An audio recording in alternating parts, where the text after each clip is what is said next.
Good morning. It's really loud. My name is Mason. I am a recent, relatively, graduate of IB. I graduated in 2011 from Interlake High School in Bellevue, Washington, with hey, Bellevue people, okay, with a bilingual diploma in English and Chinese. And before I begin, I would like to start by thanking the IBO for inviting me today. It's an incredible honor to be here and incredibly honored to celebrate the 50 years of IB. Now, I would like to start with a quote from Nelson Mandela. Education is the most powerful tool which you can use to change the world. Education changes people, and indeed, education has changed me. You see, I'm a Chinese American. I was born and raised in the United States to Chinese immigrants, but my father left to go back to China when I was 2. And my mother remained in the United States to raise me and my sister virtually by herself. And now, growing up, my mother would always tell me to hold on to a piece of China. She would say, 不管你走多远，用中美2条腿来走，能让你走得更远. No matter how far you walk, walking with Chinese and American legs, 2 legs, can allow you to travel even farther. Now, that Chinese sentence was to prove that I actually got a bilingual diploma. It wasn't until much later that I would understand the deeper meanings of these words. Now, I would travel to China over the summers to see my father, picking up the language, the culture, and witnessing the astronomical growth of China, seeing a country rise from the dust and these metropolises. But at the same time, I was learning different worldviews in school, learning about human rights, learning about the values of freedoms and liberties, and those seemed disjointed from what I was seeing in China. I was at once both American and Chinese, but not quite either. I often tell others that there are a few critical moments in my life so far, and receiving an IB education was the first of such moments. My story begins with the first year of my IB experience. In 2010, I happened upon a conversation with my IB coordinator, Mr. O'Byrne, and one of the language teachers there, talking about ab initio, the language exam for heritage speakers. Now, I had never heard about it before. And afterwards, I asked Mr. O'Byrne about ab initio and wondered whether or not it was available for Chinese. And he said, well, no.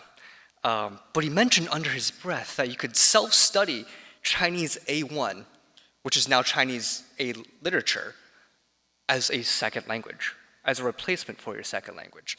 And that under-the-breath comment, and it turns out, would change my life. At my high school, higher-level English A1 was a requirement for all native speakers, and it had not been done before that a student took another language simultaneously at the A1 level. And I later asked Mr. O'Byrne if I could self-study A1, Chinese, and there was a part of me that wanted to discover a latent desire to bridge my 2 parts, my 2 identities of being American and Chinese together. And he kind of just looked at me and said, you know, if you fail the exam, your diploma is in jeopardy, right? And I said, well, yeah, probably. But it was at that moment when I chose to take the step and say, you know, this is going to be a life-changing experience, for better or for worse. And it was at that moment I decided to pursue this crazy dual A1 language route. And that decision was probably the best I've taken in my life so far. As I explored texts, literature, poems, and plays in English and Chinese, I started to see where the 2 languages and where the 2 cultures intersected. I started to see where they integrated, and that cued me into where the 2 cultures actually can come together. And embarking upon this intensely important and difficult academic experience proved to be an incredibly fulfilling personal journey. I learned to see the world from 2 different perspectives, and I learned to embrace both parts of myself, that I was American and Chinese, and that was fine. And seeing the world from 2 perspectives, 2 lenses, 2 points of view, is a privilege that I would come back to time and again. But most importantly, IB taught me to seize opportunities, teaching me that doing so can open new doors. And those doors, in my case, led me to interesting and unexpected places. In late 2012, just a few months after starting my first year in college, the ambassador from the Republic of Seychelles to the United Nations came on campus for a talk. And I was presented with an opportunity to work for the delegation, the Republic of Seychelles delegation to the United Nations, because of my bilingualism. And I jumped on that opportunity. And before I even knew it, I was staring down ambassadors and delegates from across the world, grappling with issues I can only see on TV, right? Negotiating nuclear test ban treaties, arguing about the principles underlying the Sustainable Development Goals, and sometimes grabbing coffee too.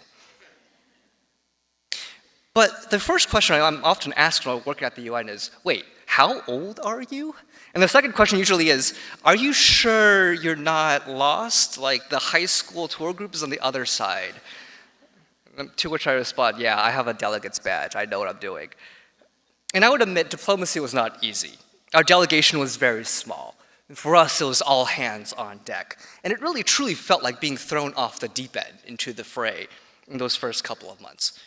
Now, I realized early on that if I were to succeed at the United Nations and to make a contribution, I needed to break these big problems down into bite-sized pieces. And that was where the IB problem-solving approach, which taught me how to break down big problems into their components and tackle them individually, became the foundations for helping me dive into diplomacy. And over time, my English and Chinese bilingualism became more and more pivotal.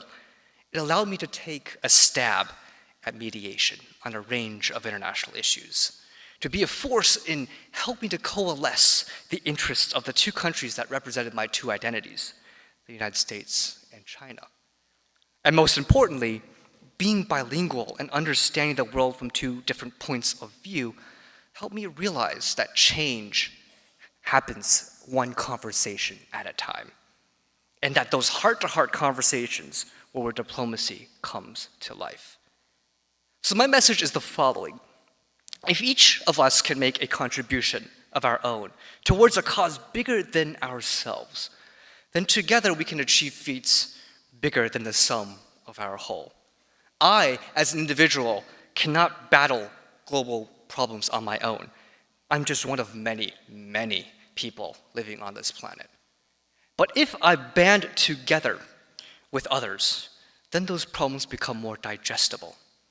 Tackling global challenges comes down to each and every one of us. And it comes down to the way we operate each and every day. At the United Nations, I quickly learned that listening to others and learning their narratives and why they view the world the way they do is pivotal and important for building understanding. Understanding others' narratives was how I connected with people across the country in my work as a White House ambassador for Asian Americans and Pacific Islanders, listening to community members' concerns and stories, arguing with people across the aisle, people who have experienced something much different than me, and to rally support for larger policy goals in an era and a country that is more fragmented than ever before. That became my bread and butter as I traveled across the country. It was a privilege to connect with hundreds of thousands of minorities across the country, but the skills of listening instilled into me through IB was what really mattered. Now, although this incredible journey has taken me so much farther than I would have ever expected, learning and living the IB mission of furthering intercultural communication, peace, and cooperation does not stop here for me. It is a life of taking others with me, and I think it's something that every one of us should be doing. The greatest challenges, I believe, still lie ahead of us. We live in an era more uncertain and more fragmented than ever before, with threats challenging the very global order and the values that order has stood for. Yet, we also live in an era where people are more interconnected, more educated, and more hungry for peace than ever before. Movements like #MeToo or Black Lives Matter have proven to me that individuals in my generation care. We're more than just snowflakes. We can actually do something. And we are hungry for justice and equality, and that brings me hope. It's not going to be easy. Few things are more difficult than breaking entrenched worldviews.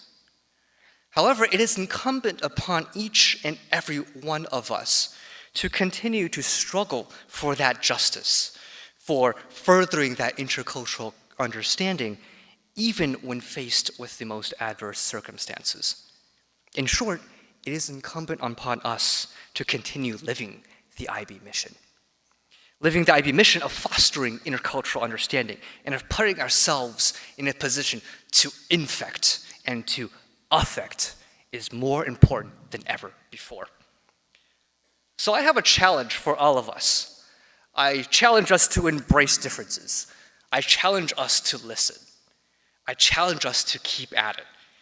And I challenge us to take others with us as we champion the IB mission in our lives. It doesn't matter where or what you work in. Inspiring others to move is catalytic, and teachers and students stand at the forefront to inspire and move. Education, at its very core, is about uplifting, inspiring, and motivating. It is about enabling people to see the world more nuanced and less black and white. It is about motivating people into action. And in my mind, there's nothing more important and more exigent than education. As I said, education is the most powerful tool you can use to change the world. That is never more true than now. And I wish to close on the following sentiment. To a great extent, IB has taught me that we are all lifelong students. We are all students and learners in some way or another our entire lives. Moreover, if I may propose, it is now more than ever before that we need to be students. By continuing to learn, continuing to grow, continuing to change, we can infect others to do the same. If there's any time in history to get fired up, it is now. If there's any other time in history that any one of us can make a difference, it is now. And if there's any other time in history to raise your voice, to agitate for more, it is now. We gather here today to celebrate the remarkable achievements of IB, but the fight to educate, to change, and to inspire in the future goes on. I urge us to live the IB mission together, to encourage a coming together for peace and not for conflict, to safeguard a future worth protecting for years to come. Thank you very much.